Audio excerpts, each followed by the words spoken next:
Tal como habíamos anunciado, un invitado estelar. Estamos celebrando los 7 años de Propuesta Semanal. Nos acompaña el licenciado Atuey de Camp Jiménez, líder político de larga data, presidente del Partido Revolucionario Socialdemócrata. Atuey, encantado. El placer es mío. Saludo a todos los amigos televidentes, a todo el equipo que te acompaña, de técnico, y felicitarte. A ti y a quienes junto a ti hacen este programa. 7 años. No es fácil. No es pendejada, no. Especialmente por lo financiero. Yo hice 7 años de Tribuna Democrática todos los días, de lunes a sábado, sin recibir un solo centavo, sino que yo podía. Y te voy a decir, es una esclavitud, pero vale la pena. Sí. Y ustedes han abierto un nicho. No, es interesante. Tu posición, independientemente, por ejemplo, de que yo creo que está demasiado inclinada hacia el leonelismo, pero se te oye. Además, tú eres un hombre, en adición de bien informado, inteligente, decente, haces un programa ameno, tanto tú y la compañera que también te acompaña, y eres un gran productor. No, y parece mentira, primera ocasión que Atuey viene a Propuesta. Es la primera vez que lo invitamos a Propuesta. Porque ya en el telematutino Atuey va como 10 veces al año. Atuey, uno no puede prescindir contigo hablar del PRD, especialmente porque el viernes fue 5 de julio, una fecha importante. Tú eras un niño al igual que yo cuando llegó Nicolás Silva, Ramón Castillo, don Ángel Miolán. Yo creo que te llevo algunos años. Pero no tantísimo, 3 o 4 años a lo sumo, y quizás menos. Y bueno, encuentra un PRD dividido. En algún momento Atuey ha intentado mediar, ha tratado de ser parte de la solución, pero no se ve esto con claridad qué va a ocurrir en el PRD. ¿Cómo tú ves esa situación? Y conectándolo, caray, con ese 5 tan glorioso. Sí. Lo primero que yo tengo que recordar es de modo histórico, es que la primera persona que llegó al país a hacer el contacto para el arribo del PRD fue Sacha Borman. Exactamente, sí. Sacha Borman habló con Balaguer y preparó las condiciones. Balaguer en principio se resistía a dar garantías y finalmente las dio. Luego vino Ángel Miolán, Ramón Castillo y Nicolás Silva. Ángel Miolán era el secretario general del partido en el exilio. Llegaron un 5 de julio y fueron recibidos por Rodríguez de Moris, en representación del gobierno del doctor Joaquín Balaguer. Y todos ustedes recuerdan el poderío de Unión Cívica, que luego deviene en partido político, y el hecho de que... Bosch llegó después, ¿no? Muchos meses después, don Juan Bosch. Así mismo fue. Se planteó, por supuesto, una tesis muy interesante que desarrolló Bosch, que llegó después, que era el hecho de que Bosch decía que no había trujillismo sin Trujillo y que perseguir a los trujillistas, como planteaba Unión Cívica con los 7 látigos, etcétera, no era lo correcto. Borrón y cuenta nueva, ahí fue que salió esa frase. Él no usó exactamente esa expresión, pero en un discurso que se estaba produciendo en el Conde 13, frente al Parque Colón, que era la sede del local del PRD, en medio del discurso se refugió un calié que era perseguido por una pequeña turba para matarlo, ¿no? O para que pagaran parte de las culpas que habían cometido. Y entró y al PRD y Bosch lo protegió, no permitió que lo golpearan, lo entregó a las autoridades y demás, y entonces un poco amplió todo aquello. Lo que generó que este país, que de un modo u otro, una alta proporcionalidad, porque Trujillo convirtió esto en su finca, pues era trujillista, votaron los trujillistas por Bosch. Quiero decirte que en San Isidro de Coronado, que era una escuela política en la que de un modo u otro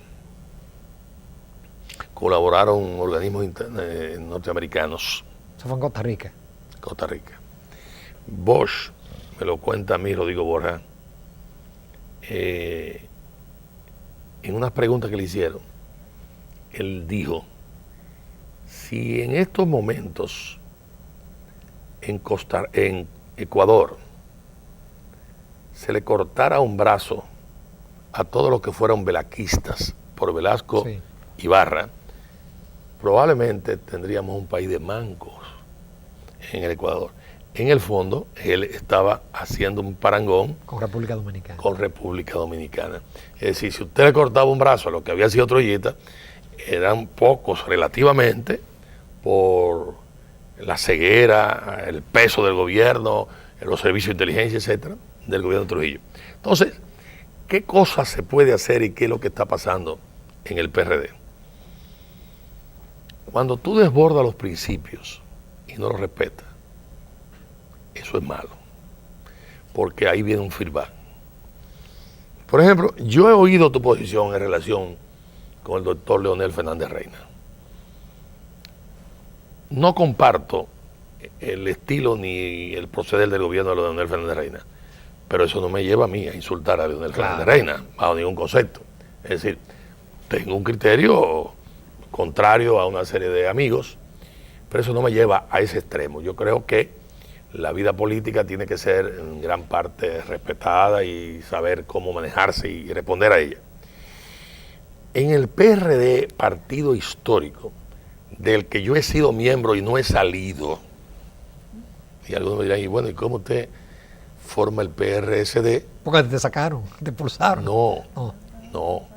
Cuando Hipólito se lanza en la aventura de la reelección presidencial, que yo la denuncio y la enfrento, Hipólito decide designar su equipo de campaña, Rafael Díaz Vázquez, Salvador Ramos, que estaba ahí pero lo promueve y demás, y designa un equipo, el juez que manejó el caso del incidente en Moca, donde murió un PLDista, el juez Domínguez de Puerto Plata, etcétera, que estaba como empleado de la Junta, etcétera. Y entonces tiene una mayoría mecánica, obviamente. Ahí yo no podía competir. ¿Qué hicieron? Entonces Nani Salazar y tu pariente y mi amigo, el hijo Jaques. Mi consuegro. Exactamente. El hijo Jaques. Llegaron a la Junta y de 1.600 miembros del comité ejecutivo que había, por Peña Gómez, colocado por Peña Gómez, porque acuérdate que empezó el grupo de los 100 con Balaguer, después el grupo de los 500, y Peña Gómez le metió el grupo con los 1.000, entonces metió a Winston, a todos los jacobianos que de un modo u otro se habían ido para el PRI, llegaron, se les abrió la puerta, etc. Entonces, ¿qué ocurrió? De 1.600, Hernani y Eligio excluyeron con el respaldo de Hipólito 1.000 y metieron un comité ejecutivo de 600. Lo mismo que ellos aducen que le hizo Miguel Vargas Maldonado. Bueno, exactamente, con la misma medicina. Entonces, obviamente ahí tú no tenías que hacer nada. Cuando nosotros pelamos la Suprema Corte de Justicia, con mi amigo Suero, sencillamente se tomó su tiempo y se lavó las manos diciendo que no tenía facultades para ello. Entonces, ¿qué había que hacer? Nada, preservar los principios de la no reelección presidencial, que ha sido en gran parte ese horror la causa de todo lo que tenemos. Entonces, yo luché contra eso. Me siento satisfecho porque derrotamos la reelección presidencial, pero al mismo tiempo veo con pena todos los problemas que han acontecido. Son 6 procesos electorales en línea que el PRD ha perdido después de eso. Ahora bien, no obstante eso, y no obstante yo tener de compadre a Miguel Vargas Maldonado, aunque lo de compadre es muy relativo, porque tú sabes bien que Balaguer y Peinado eran compadres, Peña Gómez y Jacobo eran compadres, Peña Gómez y Juan Bosch eran compadres. El sacramento a veces no mantiene. No funciona, exactamente. Entonces, yo por supuesto, a sabiendas de todo ese tipo de cosas, libré esa batalla. Quiero decirte que no apoyé a mi hermano, a mi compañero, amigo y compadre Miguel Vargas Maldonado, porque Miguel Vargas Maldonado en esos momentos estaba muy respirando los aires de grandeza, del poder, el acuerdo con Leonel Fernández Reina. Entonces, ahí no le interesó ya. Es decir, él cometió el error de oxigenar a Leonel y a Hipólito. Yo le dije, no se te ocurra a ti ir a un padrón abierto. Pero los aplausos con Leonel y Leonel con esa influencia en ciertos medios de comunicación y demás, Miguel Vargas para allá, etc. ¡Pam! Listo. Cayó en eso y ahí le gana Hipólito Mejía. Entonces, situación actual y nuestra tarea, decía Lenin en un momento determinado. Yo respaldé a Hipólito Mejía en su campaña. Que fue una gran sorpresa. Es ahí. Porque además pasó por 27 puntos y una autocrítica de él en un programa que hicimos.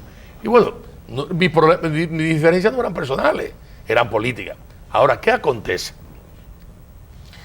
Un partido político que siembra en gran parte de la democracia dominicana, en estos momentos está en una confrontación con dos distinguidos empresarios que lo presiden, y en donde obviamente las bases de ese partido no tienen la culpa de los errores de la dirigencia del partido. Tú me dirás, bueno, pero no ha habido una tercera fuerza capaz de envalentonarse, apretarse el cinturón y tirar para adelante. Sí. Yo he dicho, y se lo dije a Hipólito y se lo dije a Miguel, que ambos son importantes. Y vuelvo a decirlo, yo no quiero caer ni en los ataques contra Hipólito ni en los ataques contra Miguel, porque ambos son útiles, necesarios.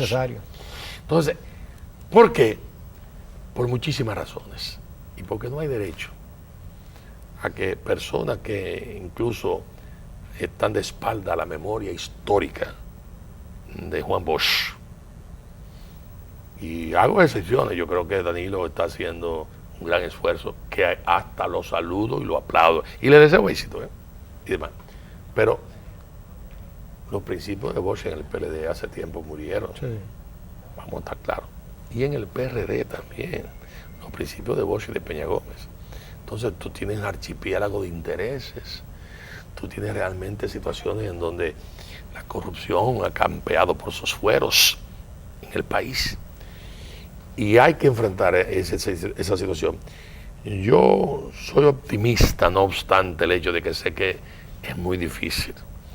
Estoy convencido de que no es que esté el PLD por la brillantez. No. No tiene oposición. Por la estulticia y los errores cometidos por la oposición. Soy de los que cree que para desmontar al PLD, aun cuando el PRD creció, creció no, es un partido fuerte, con una matrícula fuerte, ahora está bastante disminuido.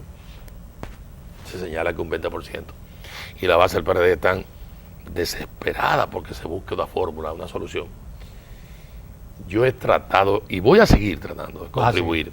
Antes de ayer, hablé con Hipólito Mejía. Yo estaba fuera del país, estaba con mis hijos y con la familia, que se quedó fuera. Hablé con Hipólito Mejía, y en algún otro momento voy a volver a hablar con mi querido amigo Miguel Vargas y mi estimado amigo Hipólito Mejía. Un 5 de julio dividido es lo mismo que actos paralelos. Es lo mismo que pasó con el nacimiento de José Francisco Peña Gómez, que se conmemoró muy reciente, y demás. Pero te voy a ser sincero, tal vez lo mejor que sea acto paralelo, porque si en definitiva se hacen juntos esta situación, terminan como el problema de los sillazos, ¿entiendes? Y ese no es lo que hay. Entonces yo hasta saludo eso. Muy bien. Ahora, admito que Hipólito Mejía tiene y conserva una cierta determinada popularidad importante. Yo creo que está por encima de Miguel Vargas, pero también debo admitir que Miguel Vargas se la ha buscado, preserva la presidencia del partido y además tiene afuera del partido ciertas alianzas tácticas que en definitiva también hay que entenderlo. Yo creo que todo el esfuerzo que se pueda hacer, hay que hacerlo. Y no quiero dejar de ser optimista, aunque sé que es difícil, pero hay que hacerlo. Pero definitivamente para que se lleve a cabo una reunificación del partido. ¿Tú eres hija de...? Sí. La mayor. Muy bien, mucho gusto. Ana Patricia, ¿cómo está? Ana Patricia. Sí. Muy bien. Definitivamente para que haya una reestructuración del partido debe haber convención. Siempre hay convención y debe haber convención. Y yo quiero aprovechar este espacio para decir que todas las convenciones del PRD han sido pactadas.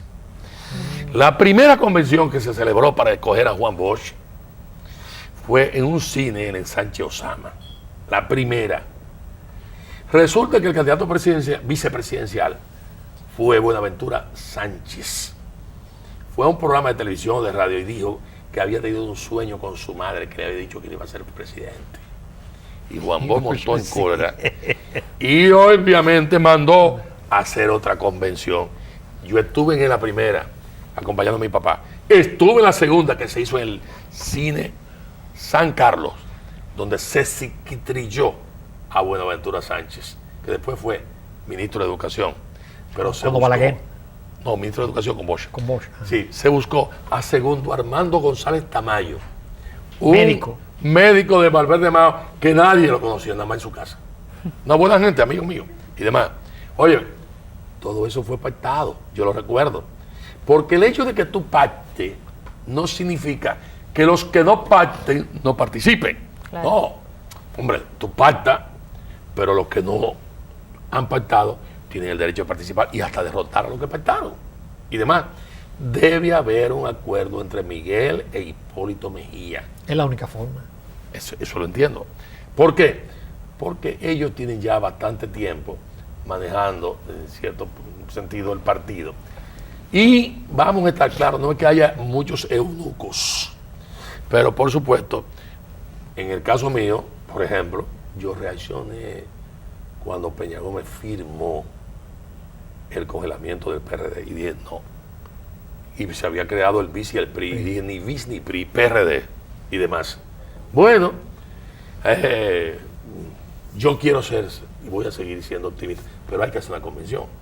Pero la convención puede ser pactada. Cuando pactan los dos, más importante, bueno, puede ser que sea rechazado, pero en definitiva, bien. Ahora, hay parece ser un plan de Miguel que conduce hacia un retorno a las viejas fuentes del partido y los viejos procedimientos, que son, de cierto modo, la delegación, es decir, voto por delegado, no el voto directo ya por primarias y demás. Eso no es un poco nuevo, es decir, varios partidos políticos de América Latina han hecho y han vuelto a un retorno, porque la participación de los sectores directos se presta a que el dinero sea el factor que determine. Pero de todos modos, parece ser que hay una disposición de volverse a reunir y eso sería importante. Entonces, con tu permiso y los amables televidentes, nos vamos a comerciales. Todavía nos quedan muchos temas de interés con el licenciado Atuey de Camps. Los invitamos a continuar en Propuesta Semanal. Amigos de Propuesta Semanal, continuamos conversando con el licenciado Atuey de Camps. Licenciado, el viernes vimos unas declaraciones del licenciado Hipólito Mejía, donde decía que él iba a asistir a la reunión del CEN que convocaba a Miguel Vargas. ¿Qué podría traer eso? Aparte de disturbios. Don Rafael Perello te envía unas tacitas de aroma, sabor y calidad. Y compadre. Sí, yo lo sé, por eso lo menciono. Sí. Gracias. No, pero muy bien. Y Lu Astani, por supuesto, nos brinda ese aroma, sabor y calidad. Además, ahora veo que ha hecho progreso, Rafael. Sí, ya. Manda taza. Manda taza con su sello. Ese se inaugura de nuevo a un enfrentamiento tipo como el de meses anteriores. Mira. Se insisten en ir. Mira. Probablemente yo en la situación de Hipólito haría lo mismo. Bueno, si el presidente del PRD está convocando, Claro. bueno, ¿y por qué no va la gente mía? Y demás. Pero Miguel eso lo suponía. Lo suponía. Eso puede provocar un determinado problema. Por eso siempre he dicho que debían de darse unos pasos en términos de concertación para evitar, porque el uso y abuso de los procedimientos de confrontación van desgastando y la gente se va hartando con J. Sí. Y la gente de un modo u otro y el partido lo va sintiendo y va disminuyendo y van perdiendo la esperanza. Entonces, yo entiendo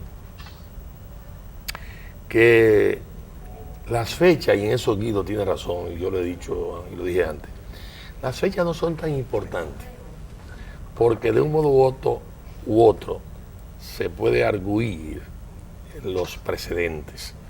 Por ejemplo, tengo entendido que el PRI,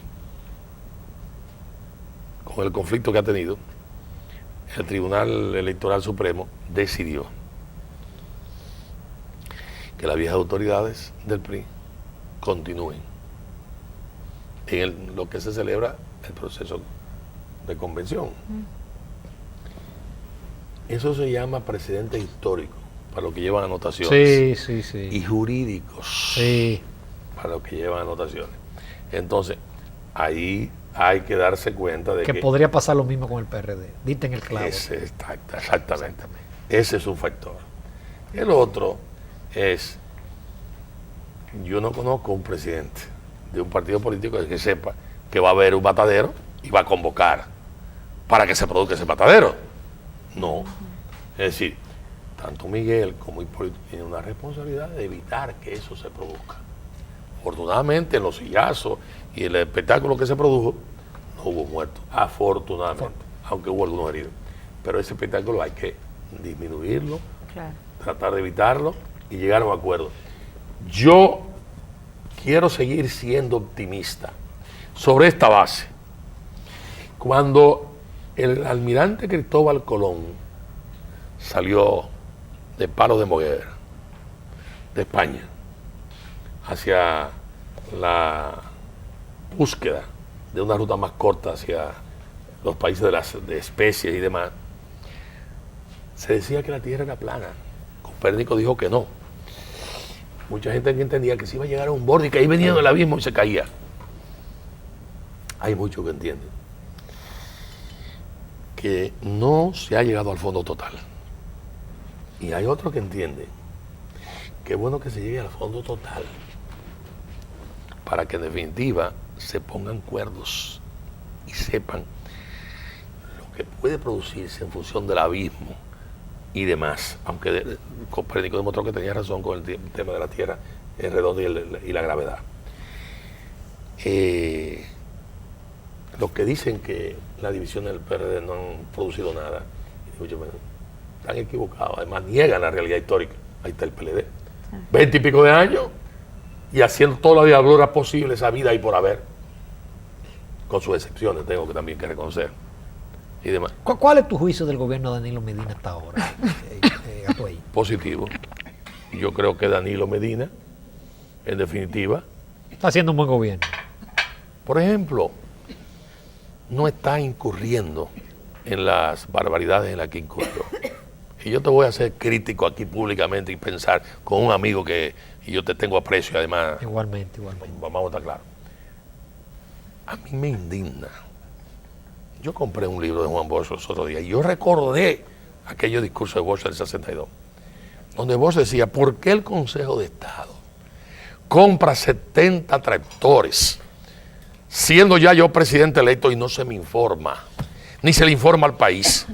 Tractores Renault, cuyo contrato de 70 y pico de millones de dólares, en esta época, por lo menos debieron haber sido consultados con el presidente electo, que era verdad.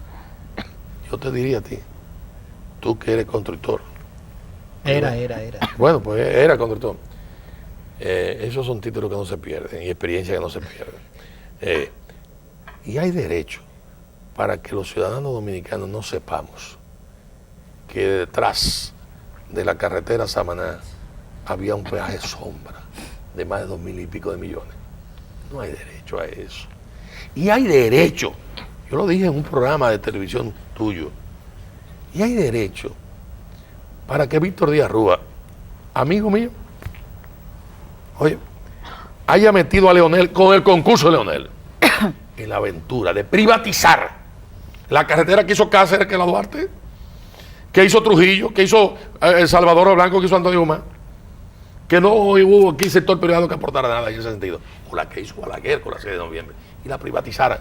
Y que encima de eso, a estos señores, haya que devolverle 160 millones de dólares. Es una estafa y demás. Eso no puede ser. Veo que Danilo ha estado corrigiendo entuertos. Con su ñe, Danilo ha logrado un determinado nivel de simpatía y obviamente su gente, que por más que disimulen, obviamente están sentidas todavía con la administración anterior y demás. ¿Cómo va a concluir esto? Veo que Medina ahora cambió al jefe de la policía, tomó una medida con el Banco de Reserva. Mi amigo, el exdirector, creo que ya recibió su pensión y demás, o su jubilación. Buena pensión. Sí, muy buena. Bueno. Y bueno, una serie de cosas más que se están produciendo, que en definitiva no hay control total en términos de que haya rebasado el control de la administración que tiene todavía Leonel Fernández Reina y demás. Tal vez hay una coexistencia y no hay ningún inconveniente. Yo creo que ellos han sido bastante respetuosos. Yo, por ejemplo, respeto a Danilo en cuanto al procedimiento que empleó para esperar que el mango estuviera maduro. Yo no comparto ese criterio. Yo en eso soy más rápido, más contestatario, y entiendo que tú tienes que sembrar con ejemplos. Él ha dicho que no va a la reelección. Él ha ido a la tumba de Juan Bosch. Él ha dicho que va a ser una continuación del gobierno de Bosch. Yo saludo ese tipo de cosas. Eso no garantiza, tú, que dada la situación del PRD... Pero te déjame decirte una cosa. En algún momento yo creo haberte oído hablar del 4% para educación y decir que Leonel Fernández Reina tenía razón cuando se opuso. Yo conversé en la Fundación Global con Leonel Fernández Reina sobre ese tema a solicitud de él. Estaba Franklin Franco, que en paz descanse, y hasta Pablo McKinley. Y no digo hasta, y Pablo McKinley y otros más, Tony Raful, etc. Y yo le dije, mire, doctor Leonel Fernández, usted está equivocado. Esa es la mejor de todas las inversiones. Y él hablaba de la calidad de la inversión en educación. Y un poco desmistificaba los países europeos en relación con el tema. Por supuesto, estaba China, hay otros países emergentes. Yo entiendo que es la mejor de todas las inversiones. Comparto el que no debe de irse solamente a sueldos, sino a mejorar la calidad, mejorar una serie de cosas más. Se hizo un esfuerzo con los pupitres, luego pasó al parecer que el pupitre era una copia. Una copia, sí. Exactamente, y que bueno, y eso conllevó un premio de $1 millón. Ahí hay estructuras increíblemente funcionales que no se emplean aquí mismo en la Luperón, con talleres muy buenos. Yo entiendo que pueden perfectamente importar, pueden perfectamente producir, pero creo que lo de la educación, el tema, como en todas las cosas, no es el hecho de que lo presupuestado usted lo cumpla, porque como tú bien manifestaste, hay una serie de concursos que se hicieron, todavía la tierra no exactamente está preparada, pero todo el esfuerzo que se haga por cumplir con la inversión en educación necesaria. El presidente hizo firmó, hizo un compromiso. Sí, pero ese es el salto que se puede producir. Y además entiendo que fue un error de Leonel Fernández Reina no apoyar ese 4%. Yo me permití decirle en ese momento, usted estaba fuera del país cuando la lucha del medio millón, que es el movimiento de masa más grande que registra la historia del país, y que a mí me correspondió históricamente dirigirla. No es verdad lo que usted dice, que eso no conlleva participación de multitudes, no es verdad. Y yo entiendo que hay que mejorar, obviamente, los niveles profesorales. Tiene que haber una acción de emergencia, porque hay recursos para ello, para hacer lo que la Universidad Autónoma de Santo Domingo en un momento determinado hizo, que fue la preparación en 1 año de personal docente. En 2 años, rompiendo el esquema de las carreras tradicionales para dotar al profesor o al profesorado dominicano de determinada No, y si son graduados en 2 años, usted logra enderezarlo. Exactamente. Entonces, pero tú no me dejaste concluir la pregunta, tú, que era, es decir, dado esa gestión de gobierno que muestra unas cotas de popularidad increíble, eso proyectado al 16 no vaticina que sigue el PLD en el gobierno, principalmente con la situación del PRD. Bueno, si usted quiere suicidarse, perfecto. Si usted sigue en esa dirección, bien. Ahora, ¿qué acontece? Por ejemplo, Danilo ha ofrecido mucho préstamo con las pymes, pero si se indaga bien, la ejecución de esos préstamos no es verdad. Es mucho ofrecimiento en prensa. Exactamente. Dos, es verdad que él ha resaltado, esa es la expresión, promovido sectores que generalmente eran hasta olvidados por distintos gobernantes. Y él los ha promovido, los ha elevado. Fabricantes de casabe, sembradores de jengibre, café, etcétera, etcétera. Es verdad. Pero es obvio que tú no sientes que haya un plan de construcción después de que, en definitiva, fondos que existen perfectamente y que han sido manejados y que además, de cierto modo, la construcción te da rentabilidad y demás. Tú no sientes esa acción masiva, no la sientes y demás. Entonces, todo eso puede que durante un tiempo te promuevan a Danilo, pero puede ser que también llegue un momento en donde eso se agote. Eso se agote. Y entonces el pueblo poco reacciona a eso. Claro, Danilo hizo muy bien en narigonear al sector sindical choferil. Le metió un peso que terminó siendo 50 centavos y por ahí tienen, creo que ya cerca de 600 millones y demás. Más el combustible con ciertas facilidades que se ha producido. Entonces tú ves que hasta proyectos impositivos no hay la reacción que hubiese habido en otros momentos.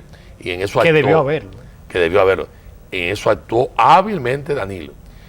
Yo he dicho que los que desde el PRD llaman a movilización de masa están perdiendo el juicio.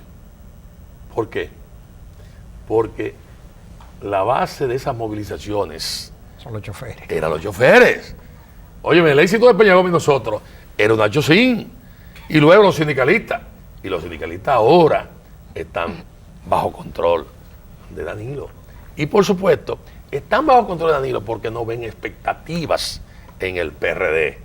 Bueno, ahí tú tienes a Antonio Marte. Tiene un partido. Hasta formó un partido que en el fondo es el escudo para no necesariamente responder a determinados posicionamientos y un poco decir que en su riqueza o miseria manda él.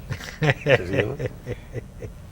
Básicamente, yo entiendo que sí, que hay posibilidades perfectamente de revertir la situación y que eso solamente se logra si hay una madurez, si hay una actitud de ceder de las partes envueltas y de entender que debe haber, de cierto modo, si en definitiva lo que corresponde es la división total, entonces probablemente con una de esas partes se puede crear un frente amplio que en definitiva aglutine sectores muy diversos con un candidato potable de transición.